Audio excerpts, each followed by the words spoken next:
अगर आपको ये ऑडियो शो पसंद आता है और आप चाहते हैं कि ऐसी ही ऑडियो बुक्स इस शो पर हर हफ्ते आती रहें, तो एक छोटा सा कंट्रीब्यूशन हमारी मेहनत के नाम। आपकी कंट्रीब्यूशन से हम आपकी पसंद की किताबें खरीद पाएंगे और आपके लिए लगातार नई कहानियाँ ला पाएंगे। आप इस क्यूआर कोड पर अपने हिसाब से कुछ भी अमाउंट 10, 20, 50 कंट्रीब्यूट कर सकते हैं। आपको अगर कोई खास बुक चाहिए तो आप हमें ज़रूर बताएं। धन्यवाद। नमस्कार, मेरा नाम है एहतेशाम रईस और आप सुन रहे हैं दिव्य प्रकाश दुबे द्वारा लिखी गई आंखों बाको। 60 सेकंड। मेरे पास आत्महत्या करने की कोई एक वजह नहीं है। अब तुम भी खुद को ध्यान से देखो, तुम्हारे पास भी आत्महत्या करने की एक आध वजह तो होगी।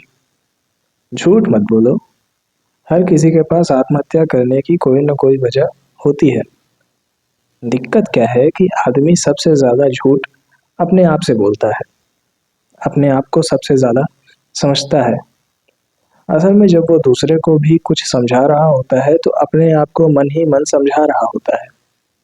खैर, मैंने सोचा है कि आज अपने आप से झूठ नहीं बोलूंगा। मुझे मालूम है मुश्किल काम है, इतना ही आसान होता तो आज से पहले ना जाने कितनी बार कर लिया होता। जब मैंने पहली बार आत्महत्या करने का सोचा था तो मेरी उम्र 12 साल थी।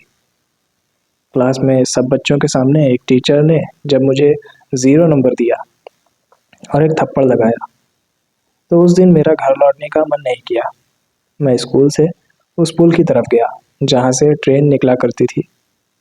हर शहर के पुल की एक कहानी होती है कि वहाँ से बहुत लोग आत्महत्या कर चुके होते हैं, खास करके प्रेमी जोड़े जो साथ में आत्महत्या करके पूरे शहर से अपना बदला ले लेते हैं। वो जगह मुझे मंदिर की तरह लगती थी, जैसे वो मरे हुए लोग इकट्ठा होकर मुझे अपने साथ लूडो खेलने के लिए बुला रहे हों। मैंने स्कूल में बोलना कम कर दिया था। मैं उस पुल तक कई बार गया, लेकिन अपने मन को पूरी तरीके से बना नहीं पाया। जैसे ही मैं कूदने वाला होता, कोई बीच में आ जाता। जैसे कि एक बार वह भिखारन अपने बच्चे को अपने सीने से चिपकाए हुए मेरे पास आ गई। मुझे उस भिखारन पर गुस्सा आया, लेकिन फिर लगा कि मैं तो मरने वाला हूँ, तो मैंने तुरंत अपनी जेब के सारे पैसे उसको दे दिए। उसने मुझे लंबी उम्र की दुआ दी। मुझे दुआ एक गाली के जैसी लगी। मैंने सोचा कि अब ये जल्दी जाए तो मैं चैन से मर सकूं। उस भिखारन को जब मैं पैसे दे रहा था, ठीक उसी समय पहली बार मेरी नज़र उसके पैर पर गई। उसके पैर की 3 उंगलियां नहीं थी। कई बार हमें वो कहानियां याद आती हैं जो हमने पहले कभी नहीं सुनी। कई बार हमें वो लोग याद आते हैं जिनसे हम कभी नहीं मिले। तभी मुझे ध्यान आया कि एक बार मैंने ये कहानी सुनी थी कि मोहल्ले की वो लड़की जो पुल के नीचे कूदने आई थी, उसको ट्रेन ने जब सही से टक्कर नहीं मारी तो वो जिंदा बच गई, मगर उसका पैर हमेशा के लिए कट गया था। जबकि उसकी बहन जो उसको बचाने गई थी, उसको बचाने में ट्रेन के सामने आ गई और वो कटकर मर गई। सुना तो मैंने ये भी था कि जो लड़की मरने गई थी, उसके पेट में उसकी क्लास के किसी लड़के का बच्चा था। सुना तो ये भी था कि इस लड़की को मर जाना चाहिए था। मुझे उस लड़की की कोई शक्ल याद नहीं आती। बाद में वो मोहल्ला छूट गया। इसके बाद मेरी नज़र भिखारन के बच्चे पर गई। वो जोर जोर से हंस रहा था। उसके हंसने की वजह से मुझे अपना इरादा टालना पड़ा। मैं जब भी मरने का सोचता, मुझे उस बच्चे की आवाज़ बचा लेती। इस घटना के कई साल बाद तक मुझे कभी मरने का ख्याल नहीं आया। अगली बार मैंने जो आत्महत्या की कोशिश की, तब मैं 17 साल का था, जब सब कुछ ठीक था। मैं इंजीनियरिंग की तैयारी करने के लिए रोज कोचिंग जाता। जब मैं क्लास में अंदर घुसने के लिए एक लंबी लाइन का हिस्सा होता, तो मुझे लगता था कि मैं किसी ऐसी सड़क पर हमेशा के लिए फंस गया हूँ जहाँ के ट्रैफिक जाम से मुझे कभी मुक्ति ही नहीं मिलेगी। एक दिन कोचिंग के लिए जब मैं भरपेट नाश्ता करके चला, तो बाहर मौसम पर नजर गई। उस दिन मौसम बहुत अच्छा था। कुछ दिन होते हैं जब ना बहुत ज़्यादा गर्मी होती है ना बहुत ज़्यादा ठंड। मैं उसी पल कूदने ही वाला था कि एक ठंडी हवा आकर मेरे चेहरे से टकराई। उस ठंडी हवा के साथ ही मुझे वो दिन याद आए जब खुशी मुझसे आकर ऐसे ही टकराई थी, एकदम धीरे से। मैंने सोचा कि चलो, अब जब मर ही रहा हूँ तो थोड़ा लंबी लंबी सांसें ले लूँ। उस दिन के पहले अपनी सांस पर कभी इतना ध्यान नहीं दिया था। हर एक लंबी सांस के साथ मुझे इस दुनिया में कुछ दिन और रुकने का मन किया। फिर मैंने ये भी सोचा कि नहीं यार, इतनी जल्दी मरने में कुछ रखा नहीं है। कोचिंग के 1 साल बाद मेरा एडमिशन किसी अच्छी जगह नहीं हुआ जिसको मैं चीख चीख कर अपने मोहल्ले में बता सकूं। लेकिन तब मेरा मरने का मन नहीं किया। जहालत झेलनी पड़ती है ना, जब हर कोई आपको देखकर आपकी हर बात पर आपको जज कर रहा होता है। मैं हर एक उस आदमी से मिलना चाहता था जो मुझे हे दृष्टि से देखता था।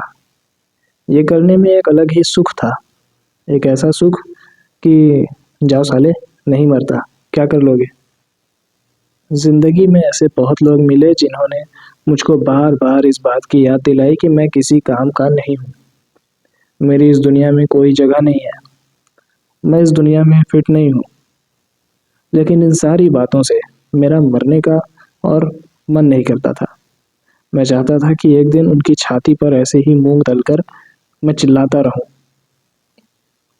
कि जाओ साले, क्या कर लोगे, मैं तो जिंदा रहूंगा। अच्छा, ये मरने वाली बात ना ही मैंने अपनी किसी प्रेमिका को बताई, ना ही किसी दोस्त को। मुझे लगता था कि ये लोग भी मरना चाहते हैं, बस मुझे ही बता नहीं रहे हैं। इस बीच मरने का ख्याल आना बंद हो गया। लेकिन मुझे ये ख्याल ज़रूर आता था कि अगर किसी दिन मरने का मन कर गया तो मैं मरूंगा कैसे। मुझे बचपन से ही एक्वेरियम बहुत अच्छे लगते थे। मैं उन मछलियों के साथ तैरना चाहता था। नहीं, फांसी लगाने का ख्याल मुझे कभी नहीं आया, क्योंकि मुझे ऐसा लगता था कि फांसी लगाना एक बहुत ही अश्लील मौत है। अश्लील इसलिए कि जिस घर में कोई फांसी लगा लेता है उस घर में ना कोई रहना चाहता है, ना बाद में उस घर को कोई खरीदना चाहता है। जाते जाते मैं अपने आसपास वालों को परेशान नहीं करना चाहता था। मैं चुपचाप जाना चाहता था, जैसे कि एक बिल्ली चुपके से किसी घर में जाती है। मुझे चूहे की मौत चाहिए थी, इससे पहले कि किसी को पता चले, बिल के अंदर ही काम हो चुका हो। मैंने उन लोगों को हमेशा खुशनसीब माना जो नींद में चल बसे। अपने ऑफिस से लौटते हुए जब मैं रास्ते में उस भिखारी को देखता था जिसका आधा शरीर गल चुका था, तो मैं सोचता था कि ये जिंदा क्यों है, मर क्यों नहीं जाता। एक बार मैं उसके पास पैसा देने के बहाने गया और मैंने उससे पूछा, इतना जीकर क्या करोगे। वह बोला, क्योंकि मौत नहीं आती। आपके जैसा कोई रोज आ जाता है और थोड़ी सी जिंदगी मेरे कटोरे में रख देता है। क्या जिंदगी को एक कटोरे में रखा जा सकता है। हम सब कहीं ना कहीं अपने उसी कटोरे की वजह से तो जिंदा नहीं है। कटोरा मुझे जेब जैसा लगा, जो खाली होने से ठीक पहले भर जाती है। कटोरा मुझे उम्मीद जैसा लगा, जो रोज आदमी अपने आप को दे देता है। कटोरा मुझे भूख जैसा लगा। कटोरा मुझे कहानी जैसा लगा, जो आदमी अपने आप को सुनाता है। अखबार में मैं आत्महत्या की खबरें ऐसे पढ़ता जैसे कि वो कोई लाइव क्रिकेट मैच हो। मुझे हमेशा से ही मौत में एक रोमांच दिखता है। ये बातें मैं किसी से कर नहीं पाया, अपने डॉक्टर से भी नहीं, अपने साइकोलॉजिस्ट से भी नहीं। साइकोलॉजिस्ट मुझे हमेशा बोलता है कि आपको जो बातें अंदर ही अंदर खाए जा रही हैं उन्हें लिख लीजिए, आराम मिलेगा। उसकी इस बात से मुझे खीज मचती। मैंने ये बातें एक बार कागज़ पर लिखी भी, बहुत हल्का लगा। फिर पता नहीं क्या सोचकर मैंने वो कागज़ जला दिया। कागज़ जलते ही मुझे फिर भारी लगने लगा। अपनी इस आदत से जब मैं बहुत परेशान हो गया तो मैंने सोच लिया कि आज मैं लौटकर अपनी बीवी को ये सब कुछ बता दूंगा। दुनिया में कोई एक तो होना चाहिए ना, जिसको हमारे बारे में सब कुछ पता हो, सब कुछ। वो एक आदमी जिस दिन खो जाता है उस दिन आदमी ऐसे भी मर जाता है। दुनिया में करीब 800 करोड़ लोग हैं। इतनी बड़ी दुनिया में एक भी आदमी ऐसा ना हो जो हमारे बारे में सब कुछ जानता हो। ये बात मुझे अक्सर उदास कर देती थी। मैं गिनती के लोगों के लिए वो दूसरा आदमी था जिसको सब कुछ पता था। जब मैं मुंबई के वर्ली सी लिंक से होकर गुजर रहा था तो सामने सूरज बहुत खूबसूरती से डूब रहा था। इतना खूबसूरत जैसे कि आज दुनिया का पहला दिन हो और सूरज पहली बार डूब रहा हो। सी लिंक पर गाड़ी रोकना मना है। मैंने अपनी गाड़ी धीमे कर ली। मैंने लौटकर सी लिंक के 3 चक्कर लगाए जब तक कि सूरज डूब नहीं गया। इसके बाद मैं रोज की तरह ही अपने घर आया। मेरी बीवी भी अपने ऑफिस से आ चुकी थी। मेरा बच्चा नीचे खेलने जा चुका था। मैंने गैस पर धीमी आंच पर चाय चढ़ा दी और अपने आप को समझाया कि मैं क्या फालतू का काम करने वाला था। चाय बनाते वक्त खिड़की से मेरे बच्चे के खेलने की आवाज़ साफ सुनाई दे रही थी। वो आवाज़ धीमी होकर भी इतनी तेज थी कि मुझे इस दुनिया में रोक रही थी। मुझको चाय बनाता देख बीवी भी थोड़ा हैरान हुई और बोली भी, सब ठीक है ना? कुछ नहीं, बस ऐसे चाय बनाने का मन किया। इसके बाद हमने रोज़ के जैसे ही कुछ रेगुलर बातें की। एक घर खरीदने का सोचा, बच्चे के लिए एफडी करने का सोचा, नेटफ्लिक्स और अमेज़ॉन पर छूट गई फिल्मों को देखने का सोचा।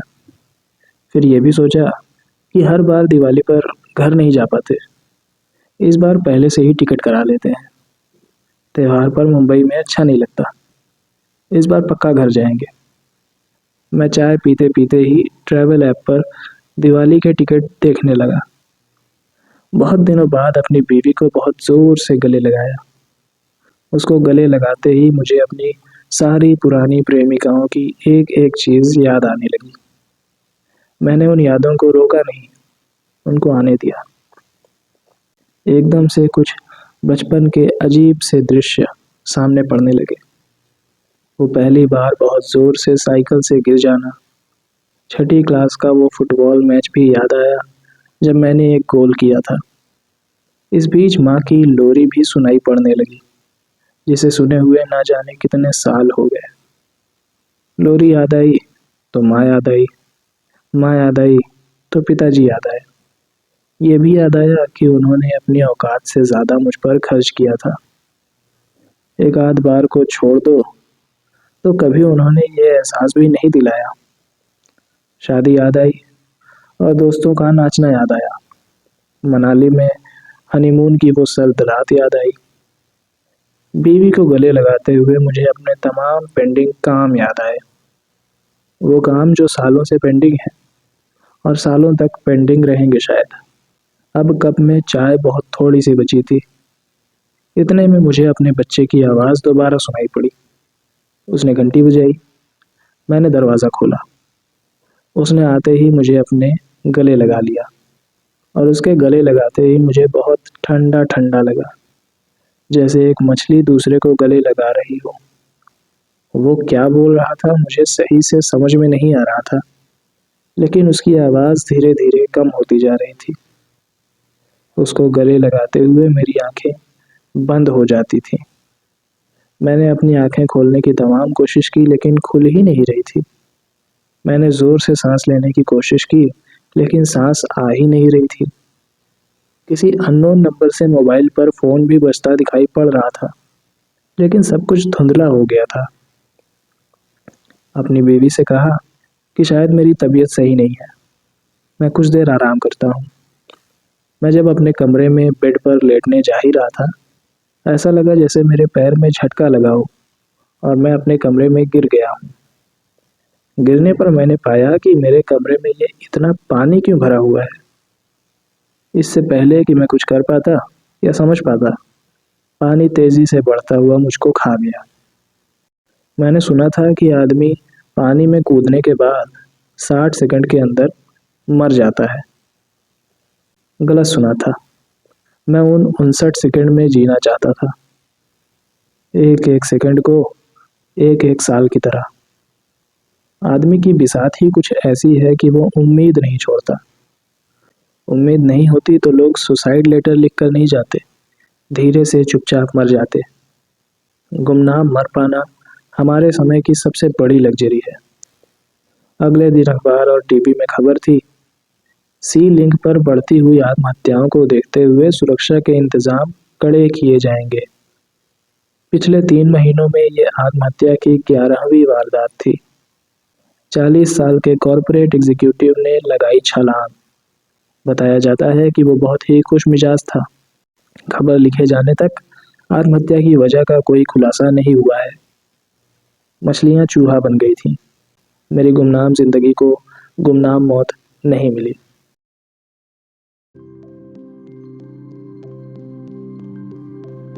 Subscribe, subscribe, subscribe.